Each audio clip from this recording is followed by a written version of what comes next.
yet to reopen after Jusun strike suspension. Government faces lawsuit over Mambila Power Project. African Development Bank disburses $10 million for African economic recovery. Hello and welcome to Trust News Update. I am Hussaina Usman. Nigeria's President Muhammadu Buhari says henceforth goods meant for the hinterland from the coastal areas should be transported using the railway system. Buhari on Thursday commissioned the 157-kilometer Lagos-Ibadan standard gauge rail line project as Mobolaji Johnson Railway Station, Ebute Metta, Lagos. Shuttle service will commence in earnest after $1.7 billion was expended on the project. Courtrooms in Abuja are yet to reopen 24 hours after Judiciary Staff Union of Nigeria suspended its over 2-month-old strike. Lawyers and some other court users, while expressing hope that the courts will reopen soon, commend the union for the decision to suspend the strike. Trust TV's Aisha Salihu reports.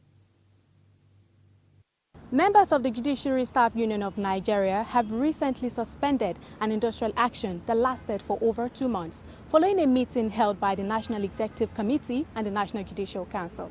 But what is not clear is whether they will be able to resolve issues that are still pending. In a bid to find out if the long-anticipated reopening of the courts will enhance the start of activities today, we discovered that the courts are still under lock and key. While trying to access some of the legal practitioners, it was disclosed that although the strike had been called off, activities will resume fully on Monday. Even when they call off the strike, they need to prepare well. Not just after the call of the strike, you just see them in the office. Maybe there are other administrative procedures and other things they need to gather before resuming work. However, some court users commended the patriotism of the union for calling off the strike, despite the ongoing deliberations and the state government's inability to meet up to their demands. There are a lot of cases that is pending, and it's affecting a lot of things. Therefore, I commend them their good gesture for calling off the strike, at least for Nigeria. Nigeria that feel aggrieved to also prosecute their case. The Judiciary Workers' Union ended the strike after its executives had a meeting with the National Judicial Council. Aisha Salihu, Trust TV News, Abuja. Judiciary workers in Rivers State will only receive salary next month after Jusun suspends its 2-month-old strike.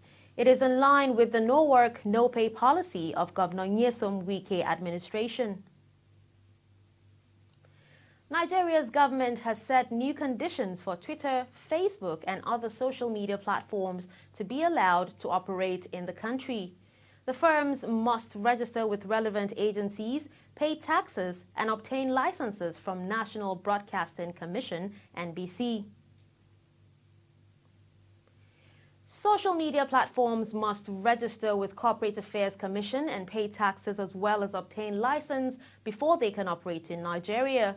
This followed suspension of Twitter by the government last week. Trust TV's Nafisa Abdul-Al speaks to Abuja residents on the development. Amidst the ongoing controversy between Twitter and the federal government of Nigeria, the government has directed that social media platforms like Facebook and Instagram be licensed by the Nigerian Broadcasting Commission, NBC, before they can operate in the country. I think in accordance with the laws of the land, we have to register our businesses, with the government, so for checks and balances. But in another way, I think this is also, if you look at the antecedents of this government, we know how they operate. They try to stifle out their citizens and then, gag everybody so that we cannot complain about their ineptitude. If you want to regulate social media, they should have enacted a law towards that line, not when you feel that maybe there is an opposition to a statement you make, then you just come overnight and put a ban to everything. It then means that when you continue doing that, the government will be seen to be tyrannical in the approach to the way they handle situation. To place ban on them in Nigeria or for them to register under CAC or NBC, I don't think it's right. It's not what we need. Well, these are the divergent views of Nigerians on this particular issue. While some think this development has been a long time coming, others want social media to remain free and unrestricted as it has always been. Nafisa Abdul-Al, Trust TV News. The federal government has declared Monday, June 14, as public holiday to mark this year's Democracy Day celebration. The Minister of Interior, Ogbeni Rauf Aregbesola, says this on behalf of the federal government. You're still watching Trust TV News. We'll be right back.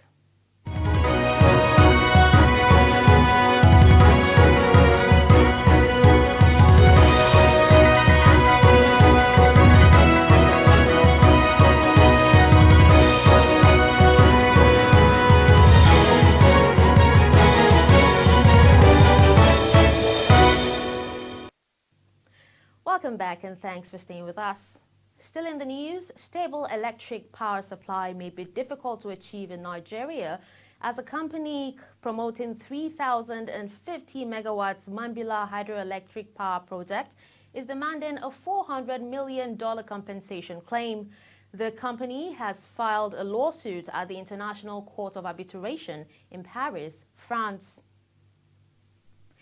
Earlier, we interviewed Aaron Atimas, medical special assistant to the Minister of Power, Salim Mamman, on the implications of the lawsuit. Thanks for joining us, Mr. Aaron Atimas. Now, we learned the company promoting Mambila Electric Power Project has instituted a lawsuit claiming $400 million in compensation for the breach of contract. Can you explain the circumstances that led to this and how it affects the power project? Okay, for one, there is no breach of contract as we speak. What actually they are looking for, perhaps there was a delay in the execution of the arbitration entered between the federal government and Sunrise Power Transmission and Procurement Company. The company initially got the right to execute the Mambila Power Project, but later on the federal government decided to deal directly with the Sino-Hydro Corporation in China that is still the company saddled with execution of the Mambila Hydro Project. So when the federal government decided to deal directly with Sino-Hydro, Sunrise went to court, claiming, of course, that they were rightful owners of the contract. They went to the International Chamber of Commerce Arbitration Court in Paris, in France. An agreement was reached and signed between the federal government and Sunrise to the effect that they will be paid $200 million. And these agreements were signed last year, shortly before the problem of the COVID pandemic, which affected economic activities all over the world. And because of these issues, they were delayed in actually settling them. So, but the federal government has made a lot of commitment and moved and assured Sunrise that they will pay in accordance with the arbitration. But now they are back in court saying that they were claiming more money because they were not paid on time. That is just the issue. But as we speak, there's no conflict between Sunrise and the federal government, because as far as the federal government is concerned, an agreement had already been reached. And all they require now is to pay for in respect of the agreement signed between them and the federal government. So I think that there's no need for this new litigation as far as I'm concerned. Nigeria is listed among the 3 largest countries with electricity deficit. What is the ministry doing to change the narrative? Well, of course, you know that if you have been following the power sector in recent or since in the last 2, 3, 4 years, you know that a lot of progress has already been made. Of course, you know that the ministry has continued to do its own primary responsibility of improving infrastructural development in the entire sector that has to do with government, as well as those that already privatized, that is the discos and others. And then also, you know that there's also the Presidential Power Initiative, which is probably better known as the Siemens Project, which also, of course, the Nigerian government and the German government signed an agreement to come in to bring in about $2 billion for expansion of distribution of generation, transmission and distribution processes. All these things, they are on board. It's just the delay of the pandemic. Of course, there's general improvement in power generation and distribution in Nigeria as we speak, because everybody who knows, who can compare with what the situation was before now, will attest to the fact that there's enough power to be distributed all over the country. So there's a lot of improvement in both infrastructure development and also the response of government to various challenges in the power sector. So a lot of improvement is being made, surely, no doubt about this. Thank you, Mr. Aaron Atimas, for your time. Thank you. That was Aaron Atimas, Media Special Assistant to the Minister of Power, Saleh Mamman. Debate on restructuring in Nigeria will continue to dominate public discourse for some time to come.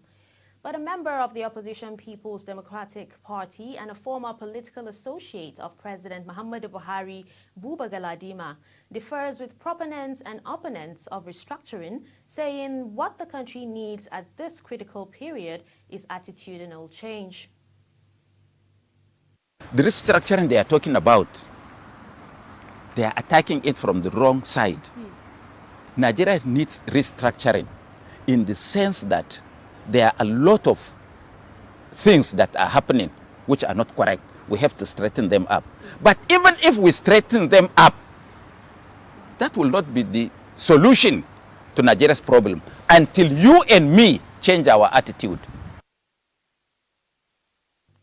African Development Bank says it is supporting African countries recover from COVID-19 pandemic with disbursements of $10 billion relief facility. Lockdowns paralyzed regional trade without domestic revenue of 43 countries declining by up to 70%. That's it for our news update. I am Husseina Usman. Thanks for watching.